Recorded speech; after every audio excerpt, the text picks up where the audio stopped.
அனைவருக்கும் வணக்கம். Annual planar release ஆயிருச்சு. எக்ஸாம் எப்போன்னு தெரிஞ்சு போச்சு. இனி கொஞ்சம் நல்லா ஸ்பீடாக படிக்க ஆரம்பிங்க. கண்டிப்பாக சக்ஸஸ் ஆகிடலாம். அவன் நோட்டிஃபிகேஷன் விடும்போது தான் நம்மளுக்கு தெரியும் எவ்வளோ வேக்கன்சி இருக்குதுன்னு தெரியும். அது எவ்வளோ கம்மியாக இருந்தாலும் சரி, எவ்வளோ ஜாஸ்தியாக இருந்தாலும் சரி, அது நம்மளுக்கு மேட்டர் ஆகக்கூடாது. அந்த வேக்கன்சி லிஸ்ட்டில் நம்ம உள்ளே போயிடணும். அந்த எய்மோட படிங்க.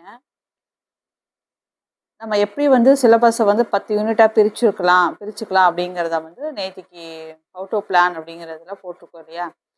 ஸோ அதுக்கு ஏற்ற மாதிரி நம்ம கொஞ்சம் ஃபாஸ்ட்டாக மூவ் பண்ணலாம். சைட் பை சைடாக வர்ற வீடியோஸோடு சேர்த்து ரெஃபர் பண்ணி படிக்க ஆரம்பிச்சிருங்க.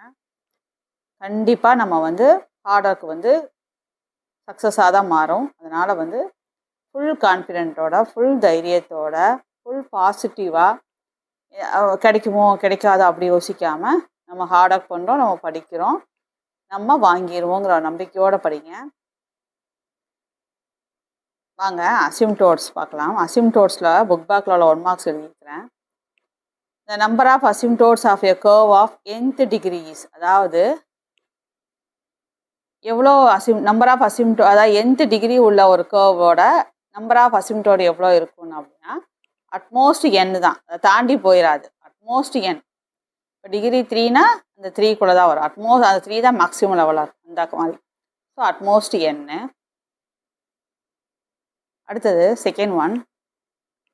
த parabola y² = 4ax possesses no real asymptote. No real asymptote. P வரும், spelling mistake. No real asymptote. அடுத்தது a closed curve has no asymptote, 1 asymptote, infinitely many asymptote, n asymptote கேட்குறாங்க. Closed curve has no asymptote.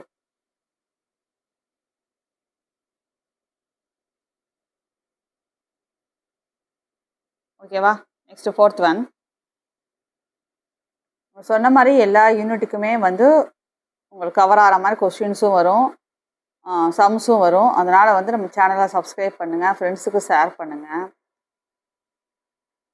நான் ரொம்பலாம் time waste பண்ணுற மாதிரிலாம் பேசலைங்க. ஏதாவது importance மட்டும்தான் நம்ம எக்ஸ்ப்ளனேஷன் பண்ணிகிட்ருக்கோம்.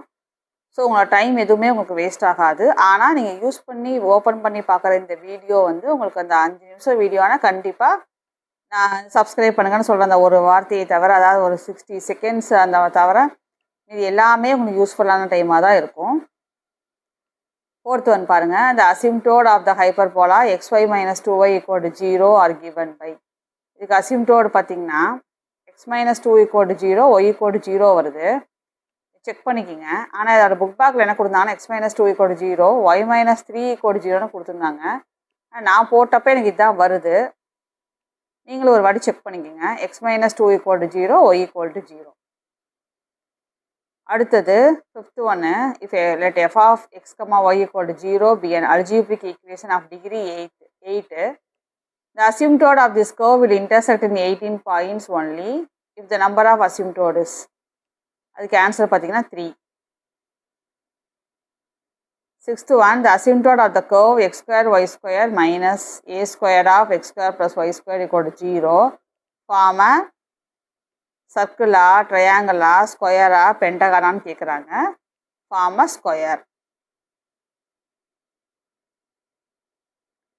சிக்ஸ்த் ஒனுக்கு ஃபார்ம் அ ஸ்கொயர். அடுத்தது என்வலப்ஸில் the equation of the envelope of the family of curves f of x, y, alpha, where alpha is the parameter, is obtained by eliminating alpha between the equation f of x, y, alpha = 0 and அதுக்கு என்ன பண்ணால் doe by doe x of f of x, y, alpha = 0.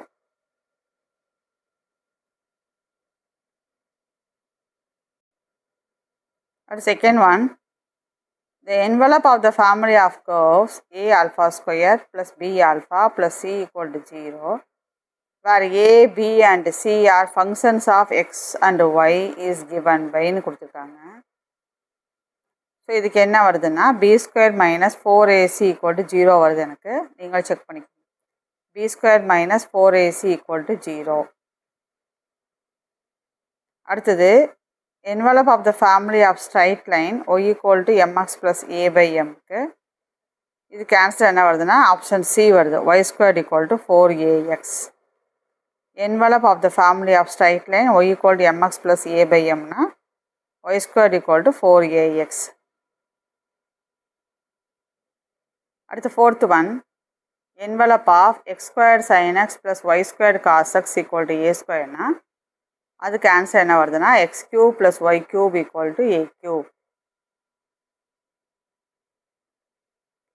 x³ + y³ = a³. அடுத்து fifth one, envelope of the system of circles x - alpha² + y² = 4α னா அதுக்கு எனக்கு என்ன answer வந்துச்சுன்னா y² - 4x - 4 = a வருதான்னு செக் பண்ணிக்கோங்க. y² - 4x - 4 = a. அடுத்தது envelope of the family of the curve t x² + t² y = a னா x² + 4ay = 0. sixth ஒன்னுக்கு x² + 4ay = 0.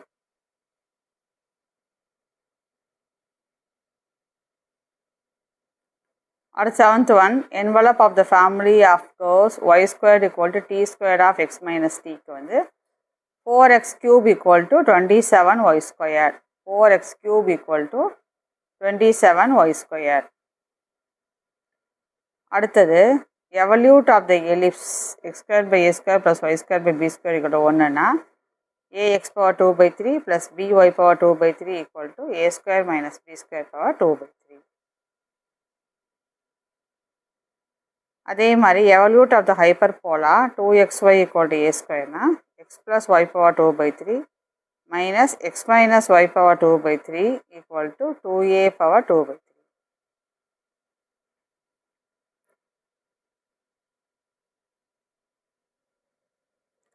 அடுத்தது evolute of x⁴2/3 + y⁴2/3 = a⁴2/3னா x + y⁴2/3 + x - y⁴2/3 = 2a⁴2/3. அடுத்து evolute of x² - y² = a²னா ax⁴2/3 - ay⁴2/3 = 2a²/2/3. The whole length of the evolute of the asteroid x = a cos³ theta y = a sin² theta is 12a.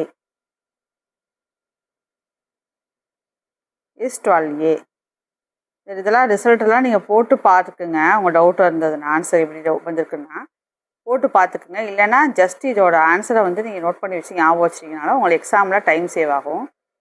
இதெல்லாம் இதெல்லாமே வந்து ஸ்டாண்டர்டான இதாக இல்லைங்களா? So அதெல்லாம் வந்து நீங்கள் ஞாபகம் 2 வாட்டி பார்த்தீங்கன்னாவே உங்கள் ஐடியா கிடச்சிடும். ஓ இங்கே x + y வருது, x - y வருது, 2/3 அப்படியே வருது, இங்கே வந்து ஒரு 2 ஆட் ஆகுது. இந்த மாதிரி நீங்கள் படிச்சுக்கிட்டிங்கன்னா எக்ஸாமில் நீங்கள் போட்டு பார்க்க வேண்டிய டைம் வந்து உங்களுக்கு சேவ் ஆகும். இது எப்படி ஞாபகம் வச்சுக்கலாம்? இங்கே எல்லாத்துலேயுமே வந்து a சேர்ந்துக்குச்சு. அப்போ ax, இங்கே ay, அதே 2/3 தான் வருது. இங்கே வந்து 2, இங்கே 2 போட்டோமா, இங்கேயும் 2a² 2/3. இங்கே எல்லாருமே பவர் வந்து பார்த்திங்கன்னா 2/3 தான். இங்கே a சேர்ந்துக்குச்சு. இங்கே வந்து +y இங்கே வந்து இங்கே y ஆட் பண்ணுறோம். இங்கே வந்து x + yன்னு போடுறோம், இங்கே x - yன்னு போடுறோம். இந்த மாதிரி நீங்கள் கம்பேர் பண்ணி எதாவது படிச்சிட்டிங்கன்னா உங்களுக்கு எக்ஸாமில் போகிற டைம் வந்து உங்களுக்கு சேவ் ஆகும். ஏன்னா எல்லா சமயம் போட்டு பார்க்க முடியாது. பார்த்திங்கன்னா 180 கொஸ்டின்ஸ் எழுதுவோம் இல்லையா? அது 180 கொஸ்டின்ஸில் வந்து 30 கொஸ்டின்ஸ் பார்த்திங்கன்னா ஃபஸ்ட்டு 30 கொஸ்டின் அது வந்து எலிஜிபிலிட்டி, தமிழ் எலிஜிபிலிட்டி, அதை விட்டுருங்க. இப்போ பேலன்ஸ் 150 கொஸ்டின்னு, அந்த 150மே மேக்ஸு. அதில் பார்த்திங்கன்னா நம்மளுக்கு கிடைக்கிற டைமை வந்து நிறைய சம்ஸ் பார்த்திங்கன்னா, அதாவது 150ல் வந்து அது வந்து 80 to 85 சம்ஸ் பார்த்திங்கன்னா ஒர்க் அவுட் பண்ணுற மாதிரி தான் வரும். சில சம் தான் டேரெக்டாக வந்து தியரம் யூஸ் பண்ணி ஆன்சர் மார்க் பண்ணுற மாதிரி வரும். ஸோ அதுக்கெல்லாம் நம்ம டைம் கிடைக்கணும் அப்படின்னா நம்மளுக்கு தெரியும் இல்லையா? நம்ம காலேஜில் போட்டிருப்பீங்கள்ல, ஒரு சம்மு வந்து எவ்வளோ ஒர்க் அவுட் பண்ணும்போது தெரிஞ்சுக்கும். ஒரு ½ பேஜ் மோர் தான் அந்த ½ பேஜ் 1 பேஜ் அப்படி தான் வரும்.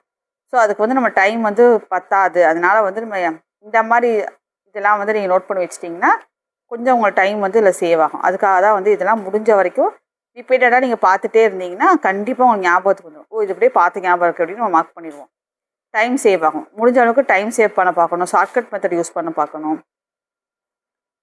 அதுக்கு உண்டான எல்லா ஹெல்ப்பையும் என்னால் முடிஞ்சது என்னென்ன பண்ண முடியுமோ நான் கண்டிப்பாக அப்லோட் பண்ணுறேன். நிறைய கொஷின்ஸ் ஃபார்மேட்டில் நிறையா கொஷின்ஸ் வந்து நம்ம அப்லோட் பண்ணுறோம். தொடர்ந்து சப்ஸ்கிரைப் பண்ணுங்கள் ஃப்ரெண்ட்ஸுக்கு ஷேர் பண்ணுங்கள். தேங்க்ஸ் ஃபார் வாட்சிங்.